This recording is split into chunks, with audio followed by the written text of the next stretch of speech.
Hello everybody. Hi. My name is Darren. I'm Graham. And we've seen the film Finding Dory. Finding Dory. Oh my god, did you like it?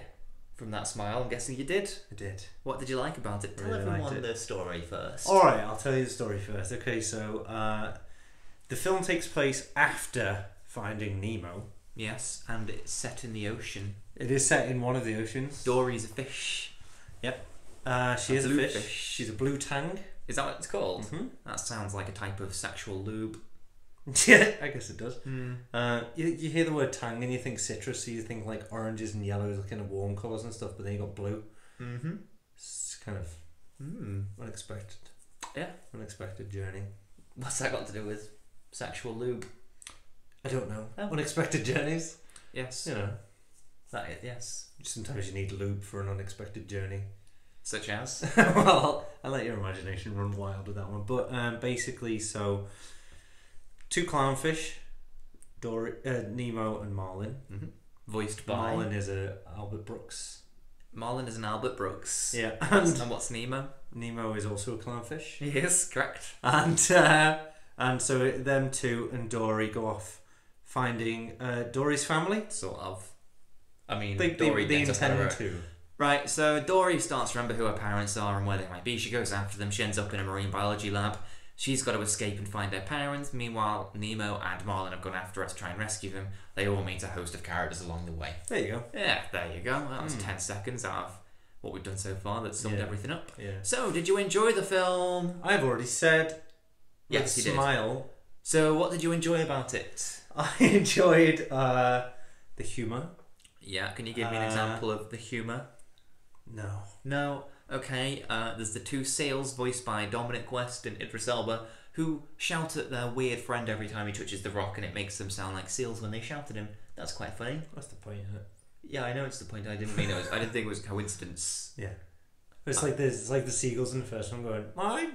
Oh yeah, I didn't even think of that. Yeah. It's just a play on. Do you think it was a idea. coincidence that both Dominic West and Idris Elba play friends and they're both from The Wire, or do you think they got one and then thought, let's get another? I think it was a coincidence. Yeah, Yeah. That's I quite think a they just- coincidence. Cast them and thought who would be best playing a sea lion, stubborn sea lion on a rock, and then they thought, well, Dominic West, and they thought Idris Elba, and they thought can't afford both, and they were like, well, we'll check the budget, and they were like, we can't afford both. Yeah. So they give them a call, and they were like, I like, don't oh, think- they know each other. Mm. I don't know. Probably from the times that they were in filming together, but it's taking a chance though because they might not have known each other from filming and stuff like that. What do you But mean? having them in the same What do scene, you mean they might not know each other from filming?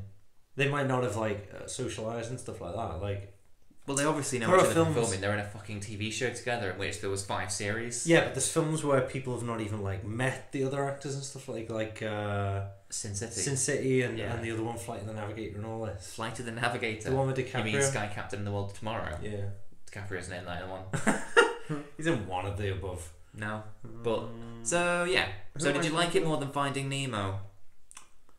Well, there's a question for you, and there's a question for the ages. Probably not. No is the answer, obviously not. Yeah. But it was very good. Yeah, I really liked. There was a lot to enjoy about it. I don't think it doesn't do a good job of trying to keep up with Finding Nemo. What?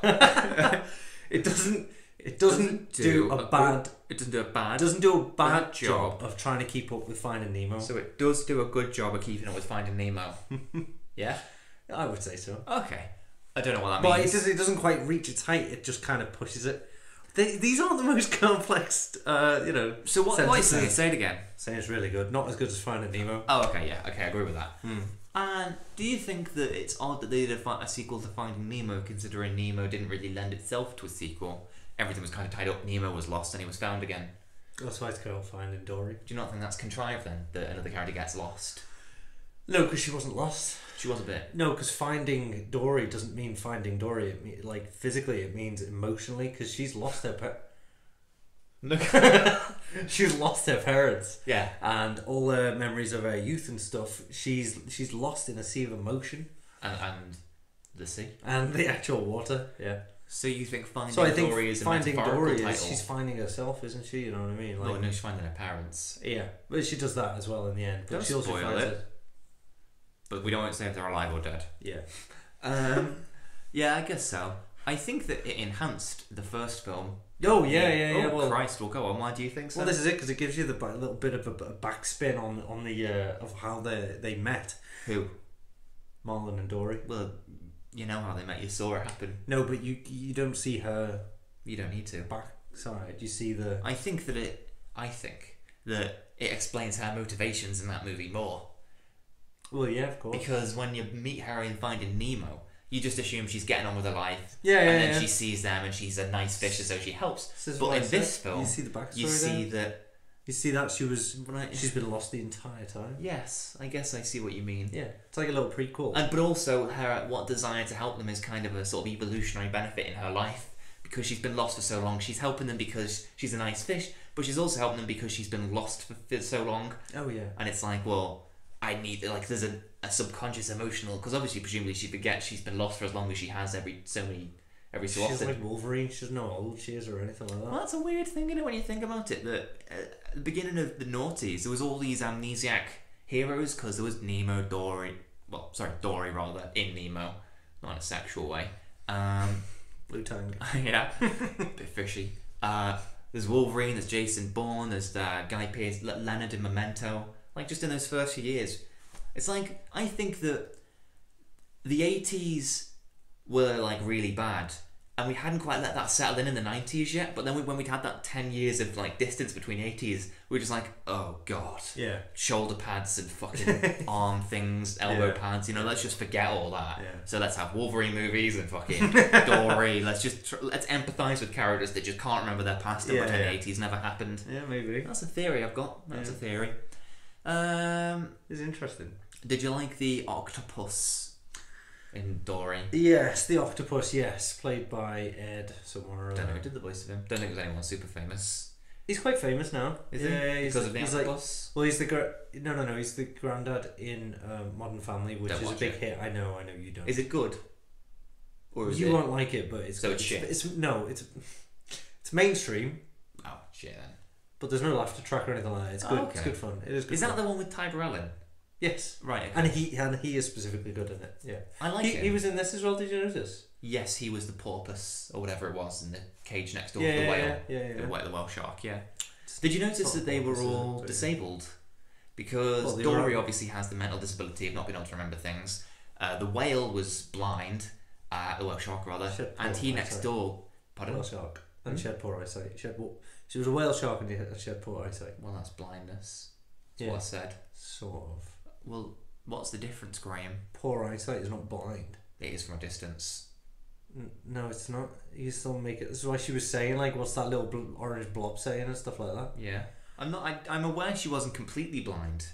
So that's why you sounded, because you said she's blind. You said the word blind. Well, she is still blind. Like, oh, she's just not completely blind. That doesn't make sense. There's variations of blindness. But I don't think that she is. Doesn't matter. Move on. And the guy next door essentially has kind of like it's almost like dyslexia in a way. Like he can kind of see things, but not quite. What are you on about? What are you on about? Because he's like. What are you on about? Because he can see things, but not quite. No, that's not a disability that he's got sonar. Well, it is when it doesn't work, which is what's the problem. No, because he just what is it? He just can't use it properly. He's just not tried hard enough or something like that. Oh, anyone with dyslexia, just try a bit harder when you're reading, Graham says. The letters will stop moving eventually. Oh my god. So so it's very pro people with disabilities, you know, it's like let's see them as people rather than just as a disabled person. Well, you've got, it's X-Men as well, isn't it? You know, you talk about Wolverine with his memory issues and stuff like that, but he's still got his abilities and stuff. Yeah, but you're just looking at the things he can and can't do there, aren't you, as opposed to who he is as a person. So if an X-Man had sonar, would you say that he would... Like Banshee? Yeah, I guess. Would you say he had a disability? If he couldn't do it, yeah. If he was like getting ricocheted back and seeing his own face or something, I don't know. Yeah. Yeah. Just the inside of his skull. Yeah. Permanently, like he just sees it. So I really like this film. It was started by Andrew Stanton, who did Finding Nemo, obviously, but also previously did John Carter, brackets Off Mars. So it's nice to see him return to good films after that. It wasn't in brackets, was it? Or is that for the viewer's benefit? It was, yeah. No, it was originally John Carter of Mars, but then the marketing people thought people don't like Mars, so we might put them off seeing the movie, so we'll just call it John Carter. and then nobody went to see the movie. Just have them pay the ticket and walk out halfway through as soon as Mars appears on screen. Who the fuck is John Carter? Like, why would you go and see a film called John Carter? I don't know who he is. Yeah. Anyway, so that's all I got to say on this film, really. I wrote a blog on it. I go into more detail there, read it. Anything else to say? No, it was really good. Very, very, very sentimental, as is Not expected. in a bad way, though. Not in a sappy way. No, not at all. It's appropriately sentimental, but it hits you right in the feels. It's good. Right in the feels. It's an effective, sentimental film. Like, it does it well. Yeah. And I would recommend it to anybody, children and adults alike. Anyway, bye everyone.